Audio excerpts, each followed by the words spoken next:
You know, Ruth was a very caring, compassionate person. She was very family-oriented, loved her husband, Larry, fiercely. She brought people together. She welcomed them to this great city and made everyone feel at home. Ruth was a supernova. She had incredible energy, incredible passion.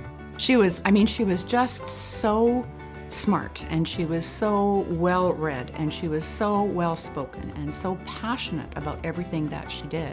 What Ruth had was words, and she was very good at getting them down and publishing something that, you know, had a point to it. Here was a force of nature, somebody that really wanted to make things happen, to make this community a better place. She was a journalist, and she believed strongly in the publishing industry. And she was somebody who just people gravitated to. You know, as I got to know Ruth, I realized that she loved smoked food. She loves barbecue. She had like 3 barbecues and a smoker on her back deck. She was a gourmet cook, and she was always making amazing things. And when I came in, there was Ruth. She had the whole kitchen organized. Everybody had their roles and responsibilities. If you happened to walk in on that, she gave you a job. You were chopping things up, you were seasoning something, you were tending to something, or doing the dishes. She was the one at the barbecue. She was the one at the smoker. But you always had a job, and you were always involved in this whirlwind that was her kitchen. It was phenomenal. We were entertained and well-fed the entire evening, and it was just so much fun. Business was a big passion for Ruth, and she was extraordinarily entrepreneurial. When she got passionate about something, there was no stopping her. She just did it, and she didn't really assume that she would fail. She would just do it. So I think from Ruth's perspective, there was no challenge she couldn't make smaller. We as individuals are more than what we do.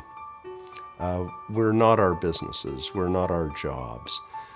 We are deeply human, and we need to reach out and connect with others.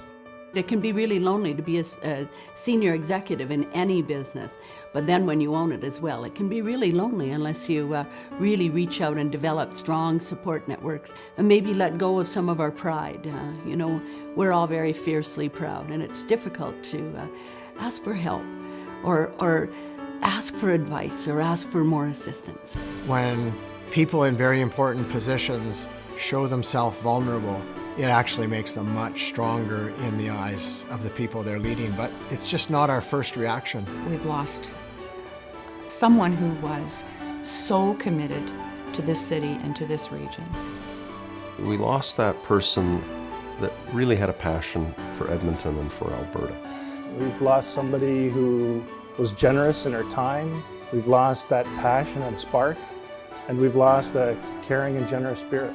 But the things that we'll remember about her is her red hair, her smile, but the fact that she was just driven and passionate about and loved Alberta. I think her legacy will be reminding people that we all have a responsibility to engage. The stories of mentorship and support that I have heard are just so heartwarming, and it just really speaks to who she really was. She was a woman of heart.